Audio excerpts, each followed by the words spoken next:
So I was checking out your website the other day, and I have to say that the four elements of your philosophy made me smile. The first two are fun and family, and the second pair are research and goal driven. Could you please share some details about how you chose each element and why you think those resonate with clients? Sure. Anyone that's putting a website together or a mission statement knows how difficult it is to be summed up by four words. And I was so close to having play as opposed to fun. And Mm. contextually, all these things mean something different to each individual. But because my background was in entertaining, I've always loved comedy. To me, I always want the client to want to come back. That's the most important thing. And so I wanted them to know from the very beginning that it was going to be an experience that they'd want to repeat. So fun. That's what I came up with, just to sort of take away that scary bit to it. It doesn't mean there might not be some dark places in there. But And fitness should be fun. yeah, Movement should be fun. Otherwise, people aren't going to come back. They're going to feel like it's a chore. And so, if they don't leave your studio or your presence with a smile on their face, feeling great, then I don't know if we're doing our jobs right.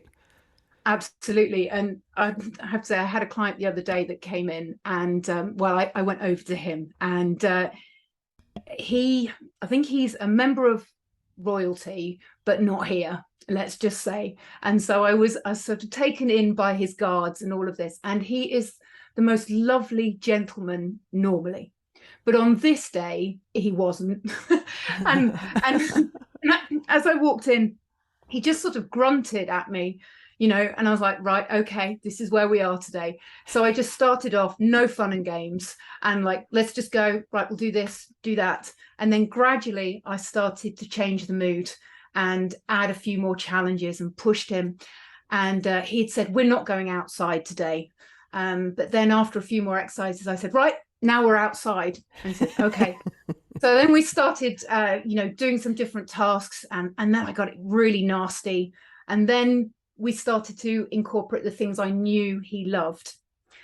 And at the end of that session, one of the things he liked to do was to get to the point where he was just woof, and so he kind of dropped to the floor, and then he just looked at me and he went, I don't know what sort of voodoo stuff you've just done on me.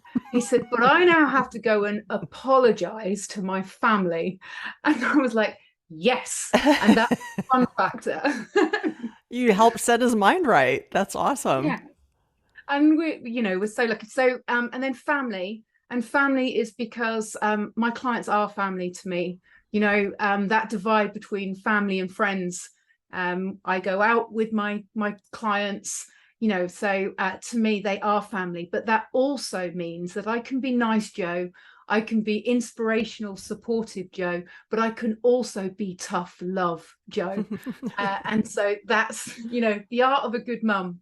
And then research, as I've already mentioned, that's a big passion of mine, because at first I thought that that was only for the academics, but when Mm. I thought about who would I want personal training my mum? Would I want anybody that's going to make it up? And like the answer to that is no. So I want the person that will go to the research, that won't cut corners, that will do the very, very best for the person in front of them. Hmm. And then the last one is goal. And I think this can be missed so often. And it's essential that we find out what the client's true goal is, which might not be what they initially say. Yeah, I mean, as you get to know people, they may say they want to lose weight, but really maybe they just want to feel better, move better, have more energy, things like that. And so that's why they call it personal training. We spend time with these folks, get to know them, and really come to understand, what they're after, what's Yeah. going to help optimize their life, why they're spending money to come to you.